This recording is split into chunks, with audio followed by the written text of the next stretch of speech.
Hello guys, welcome to my mini blog. आम संध्या बेले आज बाहरी जाइलु। आज गोटे विश्वसाथी महायज्ञ देखा भेड़ा आम बाटर गला बेल कि दृश्य तापर भेड़ा आज आम विश्वसाथी महायज्ञ आज बढ़ुची आमर जटाधरी विश्वशांति महायज्ञ आम प्रभुंर आज यज्ञ आज बढ़ुची से आम आज राहुल मु बाहरी जाइलु आम विश्वसाथी महायज्ञ को।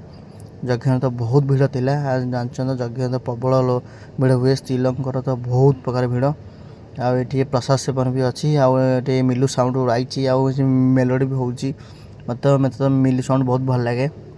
मैं यात्रा बुलला बेले आम गाँ पे मैंने भेट हेले सिकु एका आम मिसिक सांग बुलिलु बुलिलु आम गुपचुप खाइलु मका फका जहाँ भी था मटर फटर खाइलु। खाइला बेले आम सब वीडियो क्लिक करछुँ। ये बेलून भी खेल हो पाने डेउंट यज्ञ भी सरी जाइए। यज्ञ पूरा मैंने बहुत भल लगुच यज्ञ मैंने ठीक यज्ञ मत बहुत भल लगे। तापर ये भी आम बेलून खेलना पे बेलून खेलना अच्छी।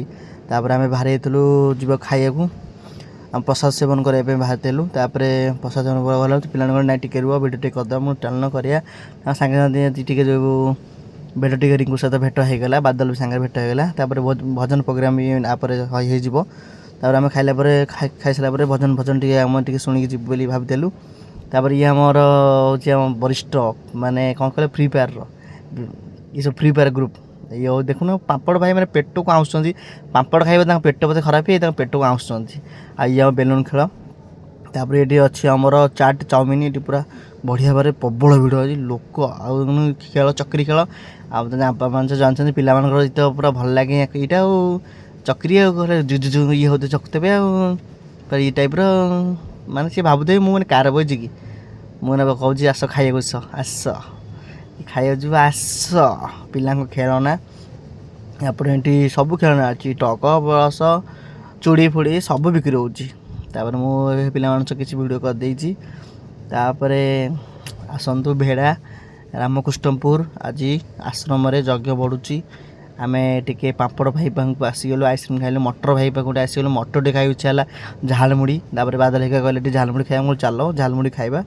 तापर आम खाइबा बाहर भाई को पैसा देदेलु भाई बनाऊँ झालमुड़ी। आउ ये बेलून भी बहुत भल होती बेलून भी आकाश में भी उड़ूची। ये लोक गहली जोरे आज जेहेतु विश्वशांति महायज्ञ बढ़ुची आ लोक कहवा न सरे आ स्त्री लोक तो उठी आई मैंने घर मैंने जमीक फैमिली समस्त सेमती कि लोक मुझे चली पारे एत लोक भिड़ एत भिड़। तापर आम समस्ते खाइबा बाहरलु आस खाइबा आस तापर खाइबा बाहर भितर समस्ते कहलु चलो खाइबा जावा। तापर आम प्रसाद खाइबा गलु से गला बेलू एत भिड़ भगवान कि लोक आ मानिया पड़ो से जो भेड़ार ग्रामवासी मैंने बहुत सहज कम कर माने सहज मैंने कौन कहल मैंने खाया पीवा सफिसीयंट माने भात नबू जेथर डालमा जेथर घर जे नबू आ घर नबू रोषाल को आ जरी सिस्टम भी अच्छी मैं सब प्रकार खाଇବା पिबार असुविधा ना। ये हूँ आम मिस्त्री आम भेड़ार भोजन सब साहय करती ये तो मऊसा देखो कि मन भरी खाऊँ मत अनाऊँच ये खाऊँ अनाऊँ मोर पत्र आसीगला। तापर मोर भाई मत भात देदेले मुझे टिके टिके दियो टिके टिके मुझे मना कले भाई टिके दियो कारण प्रसाद टिके खाइले भल कथा। तापर डालमा भी खाइली डालमा खटा तापर खटा सला पास देले मुझे खाऊँची। आप जानते तो प्रसाद खाଇବା तो क्या न भल लगे मुझे तो प्रसाद खाइबार पूरा व्यस्त थी। तापर ये मो सांग साथी मैंने खाऊँ ये आम जगेश ये हूँ कमल। अब खाइबार तो आम तो कौड़ी दबुन अवहेला खाइबा तो बहुत भल होता अरुआ डालमा पूरा प्रसाद पूरा बहुत बढ़िया होता आमर भेड़ारे। आज आमर आश्रम आज यज्ञ बढ़ुला प्रभुंर भेड़ा आम तो सांगे साथी में बुलिलु बुल्ला किसी भ्यू उठेचु आम। तापर जेहेतु सांग मैंने कहले कि नहीं आज माने ये माने भल माने आगुरी यज्ञ भल हुए एठिका ये मुझे आसनी तापर सांग साथी कहले चल जा चलनु आसला बेलू मुझे भाव नी ये एत लोक मैंने गाँव गहली में एत लोक हे मुझे भाव नी।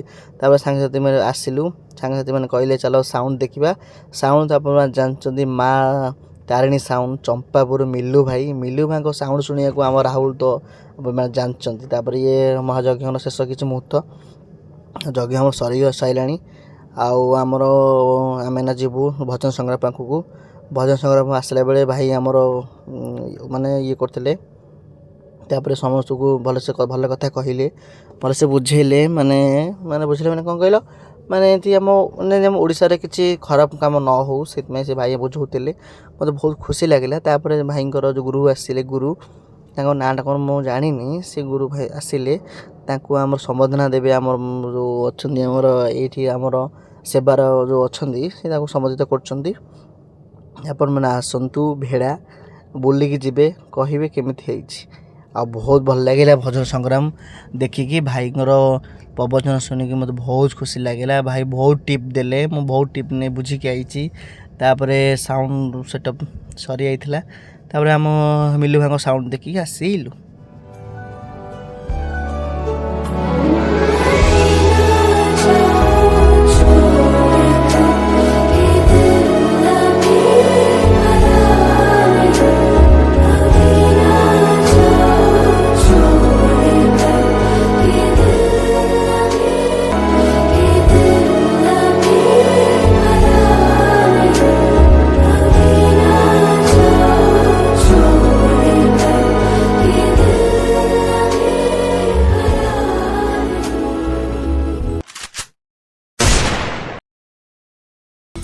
शायद इसलिए कि राणा घायल हो गया। तुझे तो खुशी होना चाहिए कि राणा मरा नहीं, जिंदा है। Thanks for watching, bye bye, tata, love you all.